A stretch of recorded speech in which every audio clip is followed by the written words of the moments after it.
This is Morning at NTV. Many thanks for choosing us, of course, to run your Monday. Of course, yes, from Monday to Friday, we always do this, but it is not a Monday. We all know it's a Wednesday. It's a big, big day that, of course, the government is putting a lot of effort in, and I'm sure a majority of you, if you're watching me, I don't know if you've left home or you're already in the office. Let us know. Hashtag Morning at NTV. Now, today, of course, government, under the top of that particular procession, will be having the president of Uganda walking to kick out corruption from the country. We're expecting this particular walk to start at around 8 a.m. because that's when the president is expected. And they're going to be walking from Constitutional Square all the way to Kololo. Now, that will be our conversation. But before we get into just breaking down what this means for the country, and if it's just pure rhetoric or it's going to be followed by action that will indeed fight graft in the country, that will be the conversation later on. But at this point in time, let's link to Mr. Edward Muhumuza to give us more about what's happening on ground as we speak. Good morning, Edward. Hello. Good morning. Yes, good morning. My name is Edward Muhumuza, and this is Kampala Road. I am standing, this is Pioneer Mall, and as you can see, this is the city square where people are warming up to take part in the walk. As you may have known through the news, thousands of Ugandans will be taking part in the anti-corruption walk, a sensitization walk that's aimed at sensitizing Ugandans to take part in the fight against corruption. The president will be the chief walker, and of course key government officials, the chief justice, the speaker of parliament, the vice president will all take part, government leaders. Now, this walk is held under a theme, a corrupt-free Uganda starts with me. But of course, as I told you, that government intends to sensitize Ugandans. Recently, the Daily Monitor did a story, and the IGG, the Inspectorate of Government, described this work as an activity that will unite the country against corruption. But of course, critics, as quoted by the Daily Monitor, the national coordinator of ANT, Mugisha Muntu, for example, said this is a mockery to lie to Ugandans that the government is committed to fighting corruption. So, at around 8:30, the president is expected to get here at the city square, and people will join him along with other government officials to walk to Kololo airstrip and take part in this activity. The world and the country are looking at this activity closely, and of course, as you can see, people are walking, coming in, roads have been closed in a radius of around 100 or 200 meters. Cars are not allowed in the city. So basically that's what is going on. We will be giving you the update as time go by, but for now I can return back to you in the studio for the normal programming. All right, many thanks, Edward Muhumuza. He is at the Constitutional Square, and like you've seen, yeah, cars are not allowed into the city. Like a majority of the roads have been blocked out. So just in case you want to make your way around, leave your car at home and make sure that you make your way early enough, because you have quite a bit of distance to walk. Also, border borders are not allowed in some areas, so make sure that you calculate your time well enough. But let's just break that conversation about corruption, and we want your views as well. Hashtag Morning at NTV. You can also tag us directly at Malaki Vilaudera or at Romeo Busiku across all the social media platforms. What will it take for us to kick out corruption out of the country completely, just fighting graft? And so to have that conversation in studios, we are joined by Miss Samantha Byarugaba. She is a research officer from the Uganda Debt Network. Many thanks and welcome to Morning at NTV. Thank you for having Ms. me. Byarugaba, thank you for coming. Hi. Well, the president has made it clear today he shall be walking with another group from Constitutional Square up to Kololo, walking corruption out of Uganda. Do you think he will be able to achieve that objective? today, because that's what he thinks. When we are walking from the Constitutional Square, everything related to corruption shall be left in our midst. Up to where?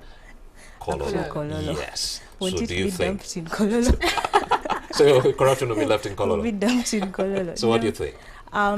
Well, personally, I think on the political front and the economic front, it shows that he's trying to put out political will to like show that, okay, I'm putting a voice to this, I'm putting my face to this to say that we're ending corruption in Uganda. But in reality, you're not going to walk 4 kilometers and think you'll be done with corruption in the country. It's such a deep-seated issue that it's going to take a lot more than a walk. It's going to take action. It's going to take punitive, affirmative action to actually end corruption in Uganda.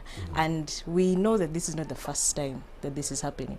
This is not the first time Museveni is coming out to say, oh, I have to kick corruption out of Uganda. 2016 started with Hakuna Mchezo.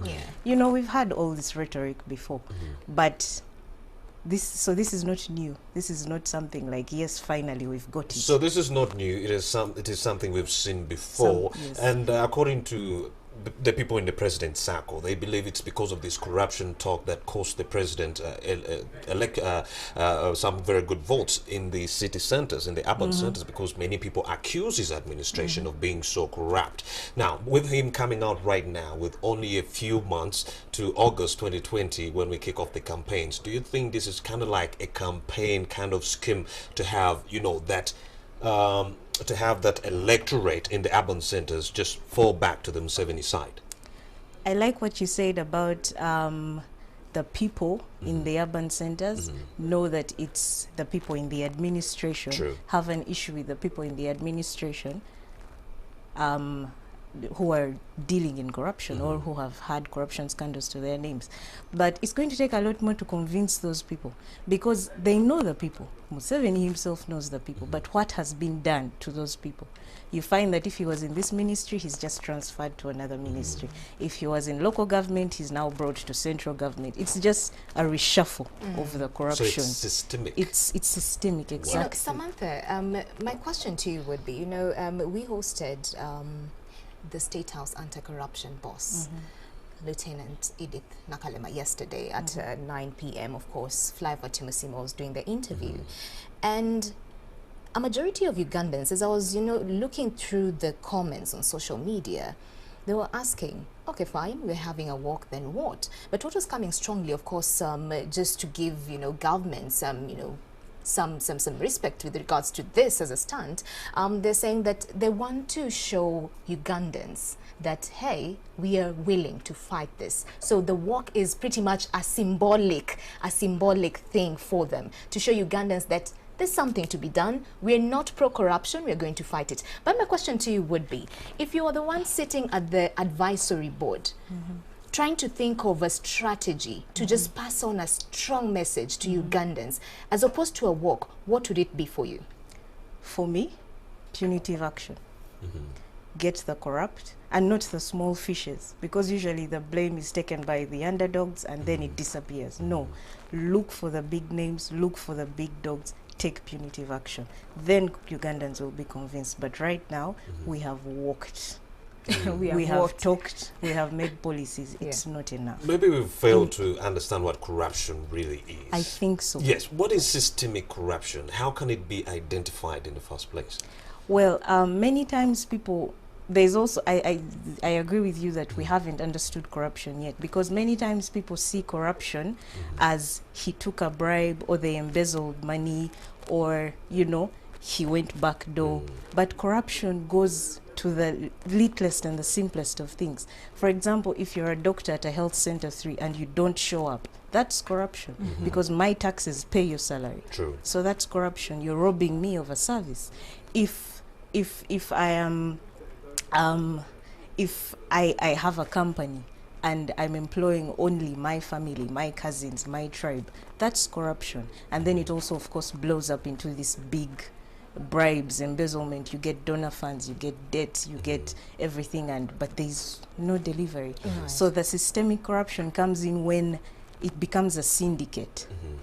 it's from one entity into another. It's from one institution into another. They all Wow. come together. So the system is really Exactly. It's just engraved. it's engraved, and it's draining the economy. It's just it's a drain. So, in the absence of a whistleblower act to protect people that might come forward to report such unscrupulous activities, what can we do in the interim? What can we do to put pressure on the government to, you know, solve this issue? So there is a Whistleblowers Act, but There I is? think yes, there is. Okay. There There is. is, yes. It exists, but the only issue is that people are not empowered. People don't know that you can stand up and put your foot down and say, no, I am not going to take this money, or no, I don't have to pay on top, above and beyond paying you to get a service. You want me to, you know, do some backdoor business with you. I think it's going to start at the grassroots. It has to start at the lowest levels. But have to understand that you can put your foot down and say no. You know, when we started the week Monday, and I'm sure you maybe saw the papers, the Daily Monitor, they were, this time round, I think guys were shocked because we had 100 names of people who were, you know, pretty much set aside and said, these are the guys who stole X, Y, Z in terms of money. And with the statistics that are being given there, they were saying that out of the 100, you know, thanks to the corruption of the 100, we are having 70 billion that was embezzled, and only 1 billion was retrieved. But when we look at the report, the 2015 report courtesy of Parliament, they're saying that for the past 10 years, Uganda has lost 24 trillion shillings. So why are we having this, you know, lack of one figure coming from the same facet? We're expecting that we need to have a clear figure of what corruption is indeed costing the country. Well, you see, I think that's the challenge. I'm not going to report myself. And I think that's the challenge we've had with government. It's that, I'm just going to give you an example. It's, for example, when you're dealing with, for example, debt figures. Ministry of Finance has a figure, BOU has a figure, NPA has a figure, Parliament has a figure. Yeah. It's not all out. So even in this corruption, Parliament, like you said, has a figure. You look at international reports, World Bank will have a figure, Transparency International will have a figure. Everyone has statistics, but no one is going to come out to stand or support one particular statistic, because then it leaves you in the place of, it leaves the public confused. You're confounded. You do not know who to take, who to believe, what to run with. And so if you don't have that backup and that evidence, how are you going to come out against them? Exactly. And so, you know, that in itself poses a risk or, you know, a challenge with regards to fighting corruption, because how do you fight something you don't know? Exactly. Which comes back to Romeo's thing, systemic corruption. It's, you just go around it, but you never actually deal with it. So now it has to come to a place where, that's what I was saying, people need to put their foot down and say, it's either this or this. Either corruption goes or it doesn't. And it can't come unless the people are empowered. The people need to know that you have the power to stand up and say no. It's in the Constitution.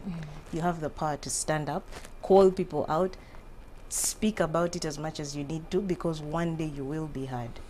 So I got a day off Monday and Tuesday, so I did take that time to go, you know, talk to the people just down under there. Remember Sunday we had this story, panorama story on corruption. So I went down to the grassroots to ask the people, what is the main problem? And someone did tell me, blunt, he told me that if the NRM guerrilla people went to war 81 to 85, President Museveni is sworn in 86. Yes, the first thing the president did was to reward the people that helped him in the bush. Not with money, but with posts.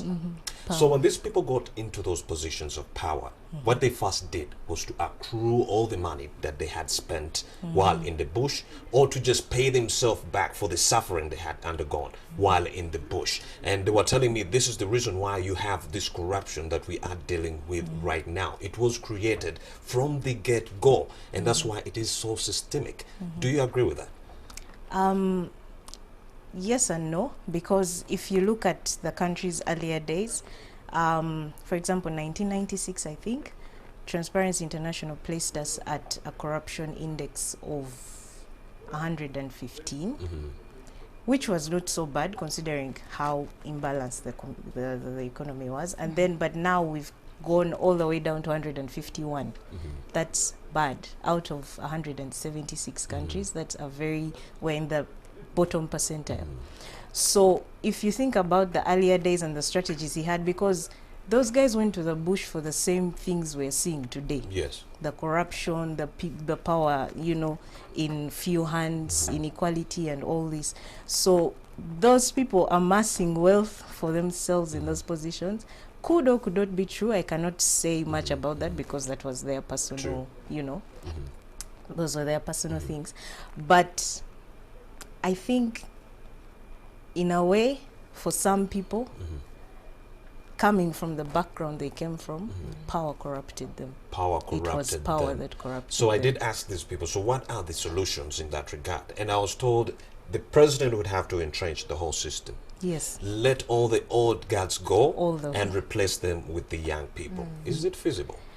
You can't say replace them with the young people, replace them with the right people. Because there are people in the old guard who are right. There are people in the old guard who still have their integrity, you know, setting. So I don't think it's about the kind of people who will come. I don't think it's about the youth, the young people coming in. It's about the integrity and the character of the people that will come. I did agree with them because when you talk about the youth, you're talking about patriots, people who have the country at heart.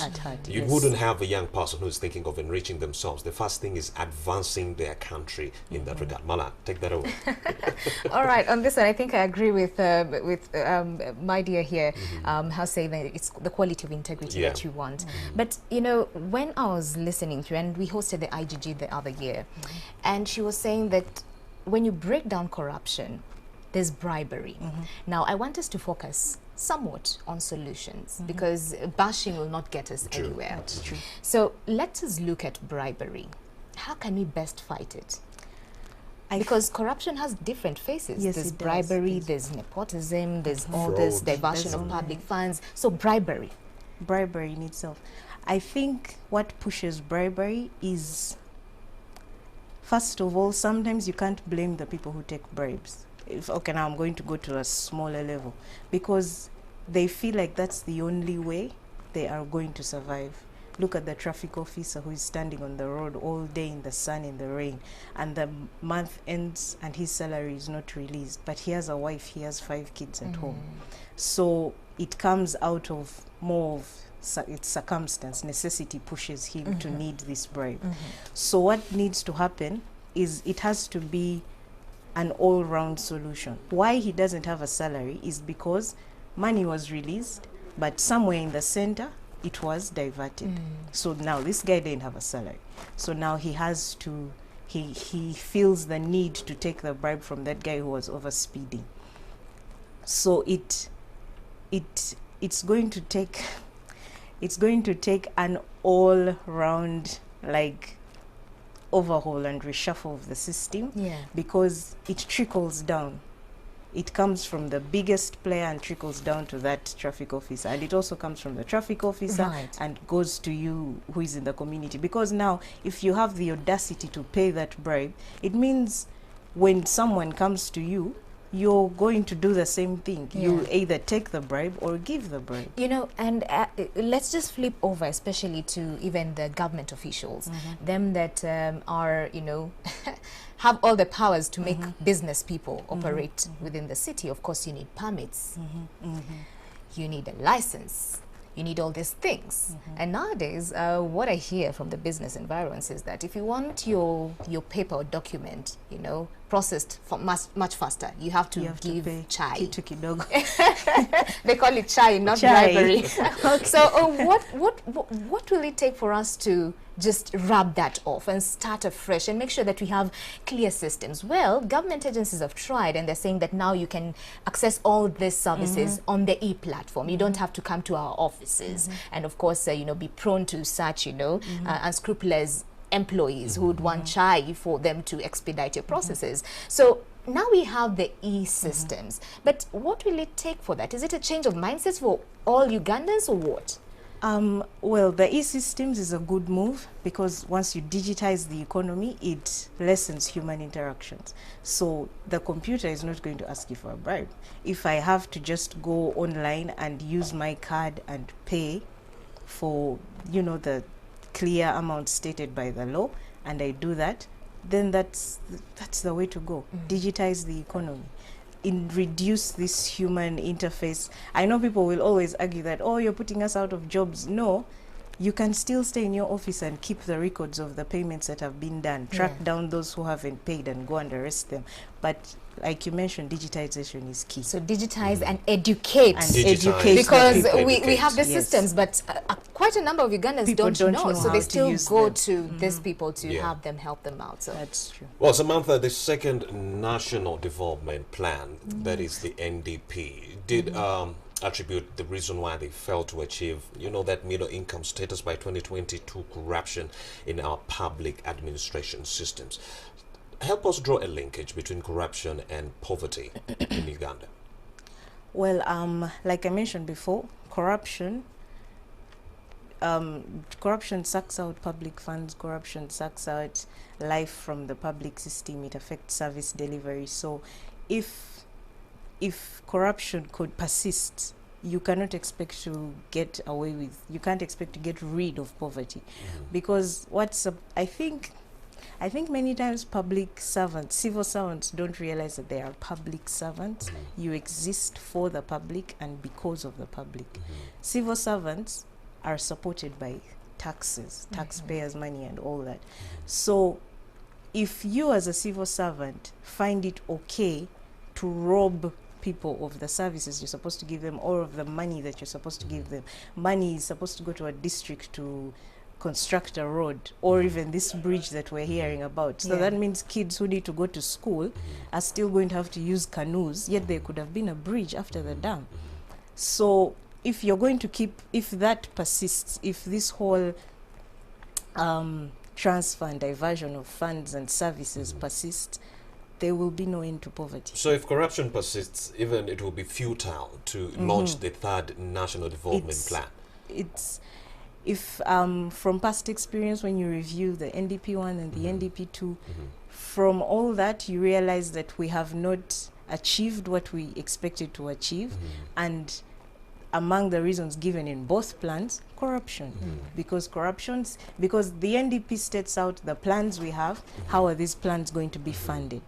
So if you expect to fund plans a certain way, but the funds can't come through, that means you're not going to achieve those plans. And so if we enter the NDP 3 period with the same mindset, the same strategies, the same corruption going on, it's going to be So what can we do to story. fix that poor public administration?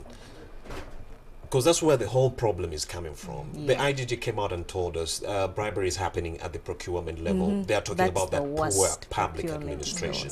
So how can we fix that? Public Entrenchment? I would agree with that, yes. But I think the system in itself needs an overhaul. Wow, The entire system just needs an overhaul. You need new brains, you need new minds, you need new strategies, you just need something fresh just to breathe life into the public system. I've always called for an overhaul when it came to the Ugandan system right there. But guess what they called me, Mala? A radical. Romeo Busiku is a radical for calling an overhaul. Speaking of radicalism, we do have Stephen Bide